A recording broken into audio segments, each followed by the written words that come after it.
आज हम बात करेंगे भगवान श्री कृष्ण की तरह नटखट, मां राधा रानी की तरह लोगों को प्यार करने वाले और चैतन्य महाप्रभु की तरह लोगों को हरि नाम के बारे में जानकारी देने वाले और नरसिंह देव भगवान की तरह इस्कॉन और जितने भी वैष्णव हैं, डिवोटीज हैं, उनकी रक्षा करने वाले अमोघ लीला प्रभु जी के बारे में।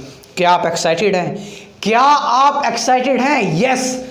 तो दोस्तों हम बात करते हैं अमोघ लीला प्रभु जी का, जो बचपन का नाम है वो आशीष अरोरा है। अमोघ लीला प्रभु जब भी अपने मम्मी पापा के साथ कहीं भी जाया करते थे, रास्ते में जब वो देखते थे कि कोई चर्च है या कोई मस्जिद है या मंदिर है, तो वो देखकर हाथ जोड़ लिया करते थे और प्रणाम करा करते थे। ऐसा देखकर अमोघ लीला प्रभु के मम्मी पापा भी चौंक जाते थे, एस्टॉनिश हो जाते थे कि ये इतना छोटा सा बच्चा, इसको क्या पता मंदिर क्या है, मस्जिद क्या है और चर्च क्या है, ये हाथ ऐसे क्यों जोड़ने लग जाता है।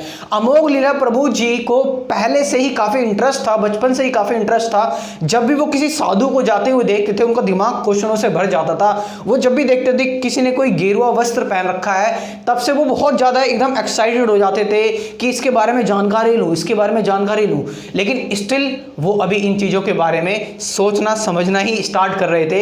7th क्लास में प्रभु जी के साथ एक बहुत ज़बरदस्त घटना हो जाती है जो उनका जीवन पूरा का पूरा बदल देती है। 7th क्लास में एनसीईआरटी की संस्कृति बुक पढ़ रहे होते हैं। अब 7th क्लास में एनसीईआरटी की संस्कृति बुक पढ़ रहे होते हैं तो उसमें कुछ श्लोक्स होते हैं, उसमें भगवद गीता के श्लोक्स भी होते हैं, उसमें चाणक्य के श्लोक भी होते हैं। तो उसमें एक श्लोक होता है, चंचलम ही मनः कृष्णा। तो जब ये श्लोक अमोघ लीला प्रभु पढ़ते हैं तो वो पढ़ते पढ़ते ही सोचते हैं कि यार इसको मेरे मन के बारे में कैसे पता। मन बहुत चंचल है, ठीक है, लेकिन इसको मेरे मन के बारे में कैसे पता। तो प्रभु जी क्या करते हैं, क्वेश्चन करते हैं अपने टीचर से, कहते हैं इसको मेरे मन के बारे में कैसे पता। तो टीचर कहती है कि देखिए ये ना भगवद गीता का एक श्लोक है और ऐसे 700 श्लोक है भगवद गीता में, लेकिन तुम्हारे स्टैंडर्ड के हिसाब से सिर्फ इसमें एक ही श्लोक बता रखा है। तो अमोघ लीला प्रभु फिर से दोबारा से क्वेश्चन से भर जाते हैं, क्यूरियोसिटी से भर जाते हैं और सोचने लगते हैं कि भगवद गीता का एक श्लोक मेरे मन के बारे में बता दे रहा है, तो भगवद गीता के जो 700 श्लोक होंगे वो पता नहीं क्या क्या बता देंगे, वो पता नहीं मेरे जीवन के बारे में सब कुछ बता देंगे। यहाँ से उनके अंदर क्यूरियोसिटी होनी स्टार्ट हो गई कि ये भगवद गीता क्या चीज़ है, भगवद गीता क्या चीज़ है। डेस्टिनी कैसे कैसे the making of Amogh Leela Prabhu, destiny कैसे कैसे अमोघ लीला प्रभु को तैयार कर रही है, कृष्ण कैसे अमोघ लीला प्रभु को तैयार कर रहे हैं। अमोघ लीला प्रभु के माता पिता अमोघ लीला प्रभु को बताया करते थे कि बेटा तुम पिछले 2-3 जन्मों से एक मॉन्क रहे हो। और अमोघ लीला प्रभु के जो मम्मी पापा थे उनको कोई ना कहीं थोड़ा बहुत डर था कि कहीं ये मेरा बच्चा इस रास्ते पर दोबारा से ना चलने लगे। तो क्या होता है, धीरे धीरे करके अमोघ लीला प्रभु जब बड़े होते रहते हैं, अमोघ लीला प्रभु के अंदर एक ग्रेटिट्यूड वाली फीलिंग्स आ जाती है। उनके अंदर एक चीज़ आ जाती है कि यार मेरे को भगवान ने इतना कुछ दिया है, मैं चाहे कोई स्पोर्ट्स हो, बैडमिंटन हो या फिर बैट बॉल क्रिकेट हो या फिर फुटबॉल हो, मैं फर्स्ट आता हूँ, मैं हर चीज़ में चैम्प हूँ, मैं पढ़ाई में भी चैम्प हूँ, पढ़ाई में भी अमोघ लीला प्रभु अच्छे थे, मेरे को इतने अच्छे मम्मी पापा मिले, मैं फाइनेंशियली भी इतना अच्छा हूँ। तो मुझे भगवान ने इतना कुछ दिया है, भगवान ने मेरे को इतनी ज़बरदस्त चीज़ें दी हैं, तो मुझे भी तो भगवान के लिए कुछ करना चाहिए, मेरी भी तो कुछ रिस्पॉन्सिबिलिटी है कि मैं भी भगवान के लिए कुछ कर सकूं। तो अमोघ लीला प्रभु अब भगवान कौन है ये कैसे पता, क्वेश्चन भरे दिमाग सोचते रहते हैं, समझते रहते हैं। अब क्या होता है, 12th क्लास के बाद अमोघ लीला प्रभु काफ़ी परेशान होते हैं, उनको उनके जीवन में उनके क्वेश्चंस के आंसर ठीक से नहीं मिल पा रहे होते हैं, वो बहुत ज़्यादा परेशान होते हैं। अमोघ लीला प्रभु एक चिट्ठी लिखते हैं 12th पास करने के बाद, अपने पेरेंट्स को लिखते हैं कि मैं घर छोड़कर जा रहा हूँ और मैं भगवान को जानने के लिए जा रहा हूँ, भगवान को समझने के लिए जा रहा हूँ, मैं भगवान को पाने के लिए जा रहा हूँ। तो अमोघ लीला प्रभु निकल जाते हैं। तो इस दौरान अमोघ लीला प्रभु बहुत सारी जगहों पर जाते हैं, बहुत साधु महात्माओं बाबाओं से मिलते हैं, काफ़ी सारे लोगों से मिलते हैं। प्रभु जी बताते हैं कि उन्होंने घाट घाट का पानी पिया, उन्होंने बहुत कुछ समझा, लेकिन लास्ट में जाकर उनके मन की जो तृप्ति थी, उनकी जो प्यास थी, वो जाकर शांत हुई इस्कॉन में। तो इस्कॉन में जाके जब प्रभु जी ने क्वेश्चन आंसर्स किए, इस्कॉन में उनको सारे ज़िंदगी में जो भी उनके अंदर क्वेश्चंस आते थे हर एक चीज़ को लेकर, इस्कॉन ने बहुत ही प्यार से और बहुत ही ज़बरदस्त तरीके से अमोघ लीला प्रभु को वो आंसर्स दिए और अमोघ लीला प्रभु 3 महीने तक इस्कॉन में रहे। उस टाइम। अब जब 3 महीने तक अमोघ लीला प्रभु इस्कॉन में रहे तो इस्कॉन में क्या होता है कि लोगों को पता लग गया कि अमोघ लीला प्रभु घर से भागकर आए हैं। घर से भागकर आए हैं तो क्या हुआ, इस्कॉन इतना ज़बरदस्त इंस्टीट्यूट है, इस्कॉन एक इतनी ज़बरदस्त वैदिक संस्कृति को आगे बढ़ाने वाली इतनी ज़बरदस्त ऑर्गेनाइजेशन है।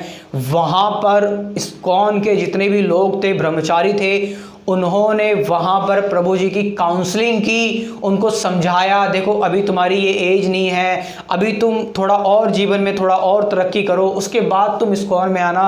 और प्रभु जी के जो पेरेंट्स थे वो भी इस्कॉन में आ गए थे। अब प्रभु जी के अंदर भक्ति तो आ गई थी, अब प्रभु जी ये तो समझ गए थे भगवान कौन है, और प्रभु जी की जो क्यूरियोसिटी थी वो तो शांत हो गई थी। प्रभु जी अब जाते हैं और अपनी ग्रेजुएशन पूरी करते हैं और काफ़ी विदेश में जाकर एक अच्छी नौकरी पर पद पर तैनात भी होते हैं। लेकिन प्रभु जी कुछ सोच रहे होते हैं, उनके दिमाग में कुछ और चल रहा होता है। अमोघ लीला प्रभु बताते हैं कि उन्होंने कई तरह की भगवद गीता पढ़ी, कई राइटरों की भगवद गीता पढ़ी, लेकिन जब उन्होंने प्रभुपाद जी की भगवद गीता पढ़ी तो उन्होंने पाया कि प्रभुपाद जी का जो कनेक्शन है वो कृष्ण से बहुत गहरा संबंध है। उन्होंने पाया कि प्रभुपाद जी का जो समर्पण है, जो प्यार है, वो कृष्ण को लेकर बहुत ज़्यादा है। इसलिए भगवद गीता जो अमोघ लीला प्रभु ने प्रभुपाद जी की पढ़ी, वो भगवद गीता अमोघ लीला प्रभु को सबसे बेस्ट लगी। और उसी भगवद गीता से आज प्रभु जी हम यूथ्स को मोटिवेट करते हैं, उससे प्रीच करते हैं। अब क्या होता है, अमोघ लीला प्रभु अच्छी जगह पर जॉब कर रहे होते हैं तो क्या होता है, अमोघ लीला प्रभु के अंदर कुछ क्वेश्चंस जो है वो दोबारा से अराइज होना स्टार्ट हो जाते हैं। वो ये सोचने लगते हैं दोबारा से कि यार मुझे भगवान ने इतना कुछ दिया, जैसे मैंने आपको पहले बताया भगवान ने उनको, प्रभु जी बताते हैं कि वो dancing, drawing, cricket, basketball, football, हर चीज़ में अच्छे थे, पढ़ाई में भी अच्छे थे और पेरेंट्स भी उनको बहुत अच्छे मिले थे, फाइनेंशियली भी ठीक थे। उनको भगवान की मदद करनी थी, उनको भगवान की हेल्प करनी थी। और दूसरी चीज़ उन्होंने, क्योंकि भगवद गीता को लेकर उनके अंदर बहुत ज़्यादा इंटरेस्ट था, तो वो ये सोचते थे कि यार भगवद गीता जैसी किताब है, उसके बारे में काफ़ी सारे लोगों को जानकारी होनी चाहिए, इस जानकारी से लोगों का जीवन बदलेगा। और तीसरी चीज़ अमोघ लीला प्रभु सोचते थे कि दुनिया में लोगों की सेवा करने वाला तो बहुत सारे लोग हैं, लोगों की तन की सेवा करने वाले तो बहुत लोग हैं, लेकिन लोगों के मन की सेवा करने वाले बहुत कम लोग हैं। इसीलिए अब मैं डिसाइड करता हूं कि मैं अब इस्कॉन को फुल टाइम ज्वाइन कर रहा हूं। और प्रभु जी ने 2010 में इस्कॉन को फुल टाइम ज्वाइन कर लिया और अपना पूरा का पूरा अपना जीवन कृष्ण प्रेम को और कृष्ण के बारे में लोगों को प्रेम सिखाने में समर्पित कर दिया।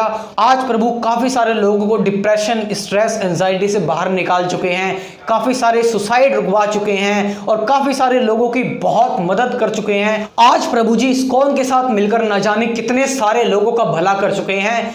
मैं अमोघ लीला प्रभु को इस वर्ल्ड का सबसे बेस्ट मॉडर्न गुरु मानता हूं। मैं अमोघ लीला प्रभु को इस वर्ल्ड का सबसे बेस्ट मॉडर्न गुरु मानता हूं। अगर आपको भी ऐसा लगता है तो कमेंट जरूर करिए और इस वीडियो को दबा के शेयर करिए ताकि ये वीडियो अमोघ लीला प्रभु तक पहुंच जाए और अमोघ लीला प्रभु को पता लगे कि हम उनसे कितना प्यार करते हैं। आप चाहे तो मुझे भी सपोर्ट कर सकते हैं ताकि फ्यूचर में मैं आपके लिए ऐसे ही वीडियोस बनाता रहूं। मेरा फोन पे, अमेजन पे और पेटीएम नंबर आपको स्क्रीन पर दिख रहा होगा। Thank you very much. अपना ध्यान रखना।